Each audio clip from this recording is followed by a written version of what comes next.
we're going to make our pecan, coconut, and honey granola today. This is one of my favorite recipes on G-Free Foodie, but probably because I'm minorly obsessed both with granola and with coconut. So here we go. I've got 2.5 cups of gluten-free oats. You can get these on our website or at natural retailers. Oats themselves don't have gluten, but they're often processed in places that process wheat. So you want to make sure that you've got gluten-free oats. This is 1/2 cup of flake coconut. Flake coconut and sweetened coconut are not the same. Sweetened coconut is flaked coconut that's then treated with sugar. So in this kind of recipe, when you're putting raisins, maybe candy, honey, you want to use flake, not sweetened. This is 1 cup of pecans. You could easily, if you don't do nuts at your house, do sunflower seeds, pumpkin seeds, anything like that. And this is a little bit of salt. We're going to mix that together.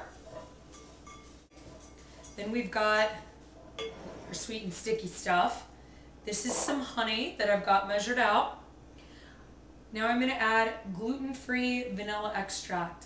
We've got one that we carry on our website. You can find it, again, at premium retailers and grocers. You could also find it at gourmet food stores like Williams-Sonoma, Sur La Table, stuff like that. And this is just regular vegetable oil. You could use corn, canola, a blend, whatever you've got handy. And I'm going to whisk this together. This honey is super sticky, as you would imagine. This is what is going to help our granola stick together, be tasty, and get nice and golden because we need that sugar in there. So I'm going to whisk this together and then put it right into the oat mixture. And we want to make sure we get all of that goodness right in there.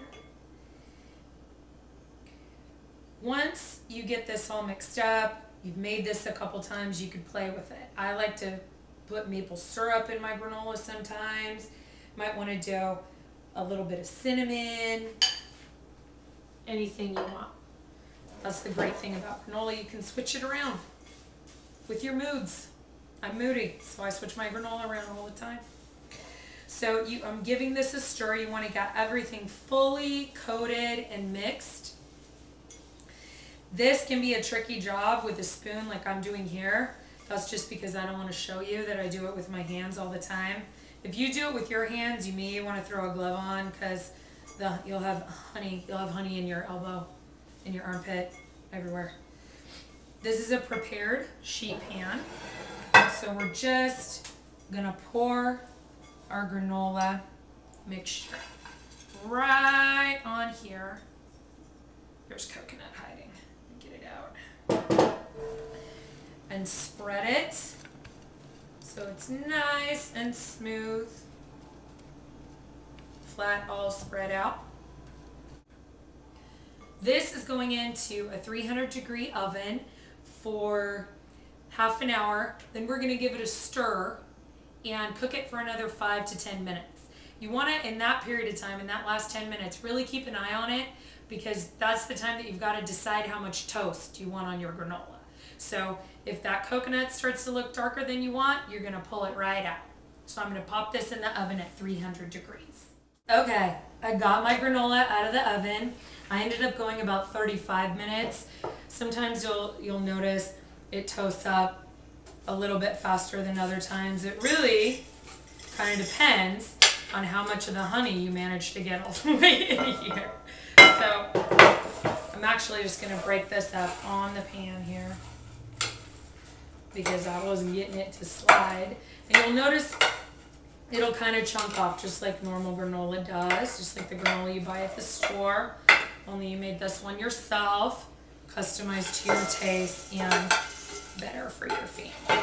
So we're going right into my bowl here, and this recipe actually calls for dates and raisins, and I had some cranberries. I was feeling like cranberry, and also chopped dates can be a little bit tricky. When you read the ingredients, be careful because they often cook them with oat flour, and if it's not gluten-free oat flour, you could be in trouble. So I'm going to come in here with some cranberries, and I'm from Central California, so I got to come in with my raisins. and you're just gonna mix that right in together. You could do chocolate candies if you wanted to. You could do banana chips, all kinds of stuff, whatever you're into. I'm into this. G-Free Foodie granola. Check it out.